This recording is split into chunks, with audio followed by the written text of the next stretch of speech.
Hello दोस्तों, UPSC allrounder में आपका स्वागत है। आज हम बात करेंगे भारत के प्रमुख बांध और उनकी विशेषताओं की, उसका उद्देश्य, उनका निर्माण किस वर्ष में किया गया, उनके जल संग्रहण की क्षमता कितनी है और संबंधित नदी, जिस नदी पर वो बनाया गया है, उस बारे में भी हम बात करेंगे। तो भारत के जो प्रमुख बांध हैं वो, उसमें से सबसे प्रमुख बांध है वो, उसका नाम है भाखड़ा नांगल बांध। तो भाखड़ा नांगल बांध जो है वो किस नदी पर बना है, तो वो सतलुज नदी पर बना हुआ है। यह हिमाचल प्रदेश और पंजाब की सीमा पर बना है। इसके अलावा इसका निर्माण सन 1963 मतलब 63 में, 1963 में हुआ था। इसकी ऊंचाई लगभग 226 मीटर है और जल संग्रहण की क्षमता इसकी है 9.35 बिलियन घन मीटर। ठीक है। इसका उद्देश्य सिंचाई, जल विद्युत और बाढ़ नियंत्रण और पीने की आपूर्ति, जो पीने का पानी होता है उसकी आपूर्ति बनाए रखने के लिए इसका निर्माण किया गया है। दूसरा एक प्रमुख बांध है जिसका नाम है हीराकुंड बांध। ये महानदी पर बनाया गया है और ये उड़ीसा में है। इसका निर्माण हुआ था वर्ष 1957 में। इसकी जो लंबाई थी ये लगभग 25.8 मीटर, यानी दुनिया का सबसे लंबा मिट्टी का ये बांध बना हुआ है ना। और इसकी जल संग्रहण की जो क्षमता है लगभग वो 8.1 मिलियन घन मीटर है। और इसका भी उद्देश्य जो है वो सिंचाई, जल विद्युत उत्पादन और बाढ़ नियंत्रण के लिए इस हीराकुंड बांध का निर्माण कराया गया था महानदी पर। ठीक है। इसके बाद में आता है तीसरे नंबर का सबसे बड़ा बांध जिसका नाम है टिहरी बांध, है ना। यह बांध है, यह भागीरथी जो नदी है उत्तराखंड में बहती है, उस नदी पर बनाया गया था। इसका निर्माण 2006 में किया था। आंशिक रूप से ये 2006 में चालू हुआ। इसकी ऊंचाई लगभग 260.5 मीटर है और ये सबसे ऊंचा भारत का बांध है ना। जल संग्रहण की क्षमता इसकी लगभग 4 मिलियन घन मीटर है। 4 बिलियन, हाँ मिलियन नहीं, 4 बिलियन घन मीटर है। उद्देश्य है इसका भी जल विद्युत उत्पादन, सिंचाई और पीने का पानी के लिए इसका उपयोग किया जाता है।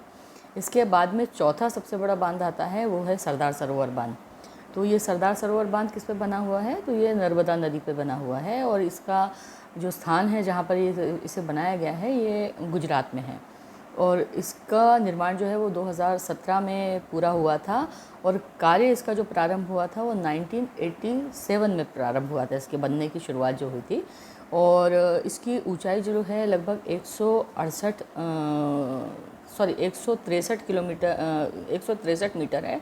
इसके अलावा जल संग्रहण की जो इसकी क्षमता है वो लगभग 9.5 बिलियन घन मीटर है। उद्देश्य है सिंचाई, जल विद्युत, पीने का पानी और बाढ़ नियंत्रण, इसके लिए इसको बनाया गया है। इसके अलावा इंदिरा सागर बांध आता है 5वें नंबर पर और ये इंदिरा सागर बांध भी जो है वो नर्मदा नदी पर ही बना हुआ है और ये मध्य प्रदेश में बना है।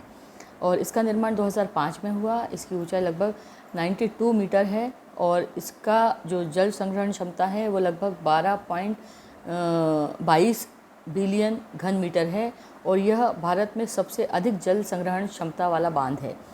इसके बाद में आता है नागार्जुन बांध, नागार्जुन सागर बांध। तो ये जो बांध है ये कृष्णा नदी पर बना हुआ है और इसका स्थान है तेलंगाना और आंध्र प्रदेश की सीमा पर इसे बनाया गया है। इसके अलावा जो इसका निर्माण का वर्ष है वो 1967 में इसको बनाया गया है और ऊंचाई है 124 मीटर और जल संग्रहण की क्षमता लगभग इसकी 11.5 बिलियन घन मीटर है। और इसका जो उद्देश्य है ये भी सिंचाई और जल विद्युत उत्पादन के लिए इसको भी बनाया गया है। इसके बाद में सातवां सबसे बड़ा बांध आता है जिसका नाम है रणजीत सागर बांध। तो ये रावी नदी पर बना है जो कि पंजाब में स्थित है और इसका निर्माण जो है 2001 में किया गया था और इसकी ऊंचाई लगभग 160 मीटर है।